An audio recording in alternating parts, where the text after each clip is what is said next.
Hello friends, સ્વાગત છે તમારું મારી યુટ્યુબ ચેનલમાં। તો આજે આપણે બનાવીશું મેંગો મસ્તાની, જે ગરમીઓની સિઝનમાં આપણે ખૂબ જ ખાવાની મજા આવે છે।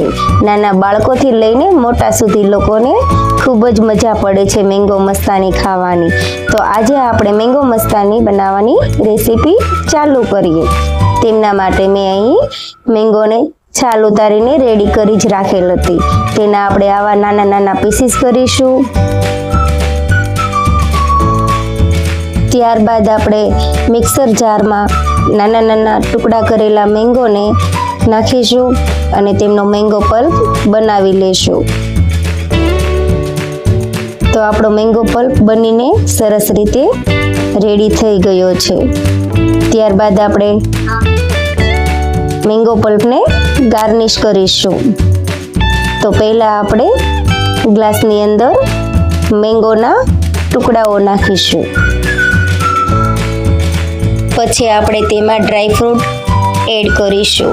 જો મેંગો મસ્તાનીમાં આપણે ડ્રાયફ્રૂટનો ભાગ થોડો વધુ લેવાનો છે, જેથી કરીને આપણી મેંગો મસ્તાનીનો ટેસ્ટ ખૂબ જ સરસ આવે।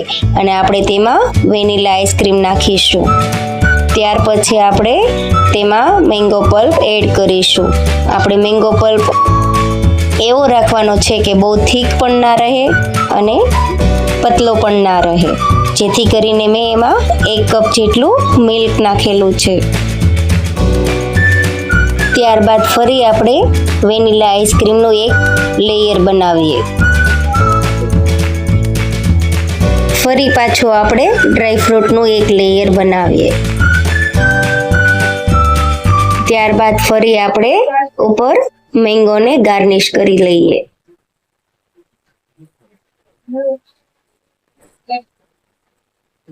પછી પાછું આપણે વેનીલા આઈસ્ક્રીમ નાખવાનું છે અને તેની ઉપરથી આપણે ડૂટી ફૂટી ગાર્નિશ કરીશું। તો તમે જોઈ શકો છો કે આપણું મેંગો મસ્તાની બનવા આવી ગયું છે અને ડ્રાયફ્રૂટથી ખૂબ જ ભરપૂર આપણો મેંગો મસ્તાની સરસ લાગે છે। તો આપણો મેંગો મસ્તાની બનીને રેડી થઈ ગયો છે। જો તમને મારો વિડીયો પસંદ આવ્યો હોય તો લાઈક કરજો, શેર કરજો અને કોમેન્ટ કરજો।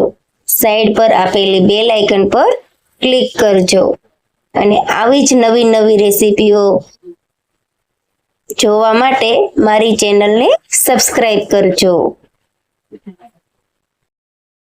જો તમને મારી મેંગો મસ્તાની પસંદ આવી હોય તો મને કોમેન્ટ બોક્સમાં જરૂર જણાવશો।